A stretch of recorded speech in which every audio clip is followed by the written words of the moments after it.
All right, let's talk about the winter solstice. And no, this isn't just about how cold and dark it gets. We are about to unpack an ancient festival that is just jam-packed with some amazing science, really deep philosophy, and, you guessed it, some incredible stories about food.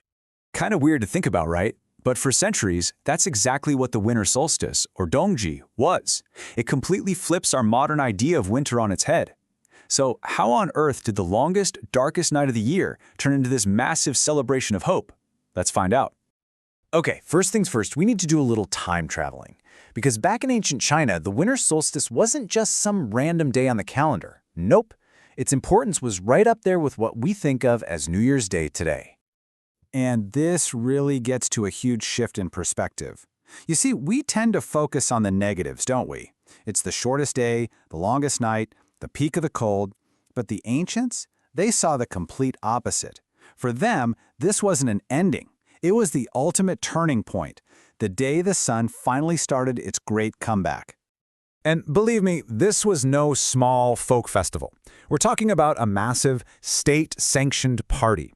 Way back in the Zhou dynasty, this was the New Year. By the Han dynasty, it was an official national holiday. And by the Tang and Song dynasties, it was a full-blown spectacle.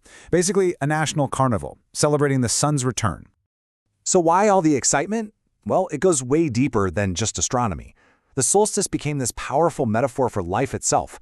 You could almost call it the philosophy of rock bottom.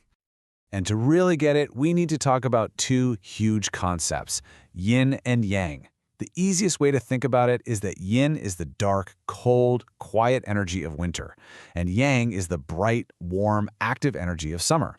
And these two forces are in this constant cosmic dance with each other. You know, the ancient book of wisdom, the I Ching, actually has a specific name for this very moment on the solstice, Yi Yang Lai Fu. And that translates to something beautiful, like the return of the one yang. So here's the absolute key. On the winter solstice, yin, the darkness, the cold, it reaches its absolute maximum. It literally can't get any stronger. But in that precise moment of peak darkness, a tiny, little spark of yang, of light and warmth and hope, is reborn. It begins its slow journey back. It's like the universe is reminding us that even when you're at your absolute lowest point, the comeback has already begun. Of course, all this powerful philosophy wasn't just some abstract idea. It was celebrated and, most deliciously, right at the dinner table. You know, like any great festival, Dongji comes with some seriously incredible food. And this kicks off a fun little rivalry between the north and south of China. Down in the south, the absolute star of the show is Tang Yuan. Imagine these sweet, chewy rice balls, often filled with amazing stuff like black sesame or red bean paste, and they're served in this warm, sweet soup. And their round shape? Totally on purpose. It symbolizes family reunion and the sense of completeness at the end of the year. And the traditions around them are just so charming. There's this old saying that once you eat your Dongji Tangwan, you're officially 1 year older. And get this, there's also this super cute tradition of sticking 2 red tangwan on the door. It's like a sweet little offering, maybe even a bribe for the door gods to say good things about your family up in the heavens. Okay, now let's head north. You're not going to find Tangyan up there. In the north, it is all about dumplings, or jiaozi. And the reason behind this tradition isn't just about what tastes good. It's actually rooted in this beautiful story of compassion. Our story begins with a man known as the medical saint, a brilliant and big-hearted doctor named Zhang Zhangjing, who lived way back during the Eastern Han Dynasty. So the story goes that when Zhang Zhangjing came back to his village one winter, he saw that so many of the poorer folks were suffering horribly from the cold. Their ears were getting raw and frostbitten, so he invented a cure. He cooked up this warming broth with mutton and medicinal herbs, and then, this is the genius part, he wrapped bits of the filling in dough that he shaped like little ears. He called it jiaoer and served it to everyone for free.